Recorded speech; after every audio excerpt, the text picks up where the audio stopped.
લાંબા સમયથી મુગલીસરા તરીકે ઓળખાતા વિસ્તારનું નામ હવે બદલીને તાપી પુરાણ કરવામાં આવ્યું છે। આ વિસ્તારમાં આવેલી સુરત મહાનગરપાલિકાની મુખ્ય કચેરીનું નામ પણ પરિવર્તિત કરવામાં આવ્યું છે।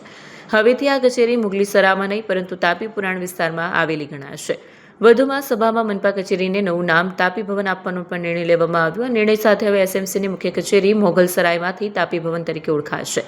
આ પરિવર્તન શહેરની ઓળખને તાપી નદી સાથે જોડતો એક પ્રયાસ માનવામાં આવી રહ્યો છે, જો સુરત શહેરની જીવનરેખા છે।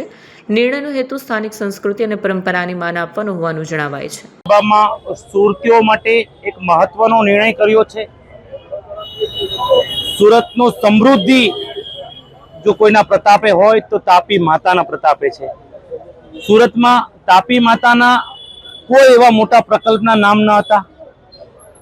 સુરત મહાનગરપાલિકાની મુખ્ય કચેરીનું આજે નામાંકન કરવામાં આવ્યું છે। સર્વાનુમતે ઠરાવ પાસ કરવામાં આવ્યો છે। વડી કચેરીનું શ્રી તાપી ભવન આજે નામ રાખવામાં આવ્યું છે। આ એરિયાને મુગલીસરા તરીકે પ્રચલિત હતો, ગુલામીનું પ્રતીક માનવામાં આવે છે। આ એરિયાનો જે ભૌગોલિક સુરતની પરિસ્થિતિ છે, રામપુરા, દાસ્તીપુરા, એના ઉપલક્ષમાં લઈ આ એરિયાનું નામ પણ તાપી પરા આજે અમે બીજી દરખાસ્ત પણ કરી છે અને 2 દરખાસ્ત આજે કરી છે।